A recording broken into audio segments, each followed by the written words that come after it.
ప్రార్థన కూడా వింటావా? అయ్యా నాకు ప్రార్థన చేయడం రాదయ్యా, అయ్యా నాకు మోకరించి ప్రార్థన చేయడం రాదయ్యా అని నువ్వు నీ శక్తి కొలది నువ్వు ఎలాగైతే వచ్చి రాడి ప్రార్థన చేస్తావో, నా దేవుడు అంటున్నాడు ఖచ్చితంగా నేను నీ ప్రార్థన ఆలకిస్తాను. హల్లెలూయా. ఎవరి ప్రార్థన? దీనుల ప్రార్థన. హల్లెలూయా. నేను చేస్తే అసలు ఎన్ని సంస్కృతులు వచ్చినాయో తెలుసా, నేను చేస్తే అసలు ఎంత విడుదల వచ్చిందో తెలుసా అన్నోళ్ళ ప్రార్థన ఎండ ఆయన.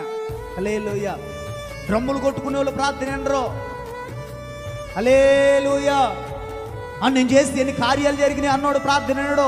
అయ్యా నీ సన్నిధిలో నేను దీనుడిని, నీ సన్నిధిలో దేనికి పనికిరాని పాత్ర నేను, నా ప్రార్థన నీవు ఆలకిస్తావా అని అంటే నేను నీ ప్రార్థన నేను ఆలకిస్తాను. హల్లెలూయా. తనను తాను హెచ్చించుకున్నవాడు తగ్గించబడతాడు. తనను తాను తగ్గించుకున్నాడు అంటే మనకు ఆశీర్వాదం ఎందుకు రావట్లేదంటే నేను గొప్ప అని చెప్పుకుంటున్నావు కాబట్టి రాట్లా.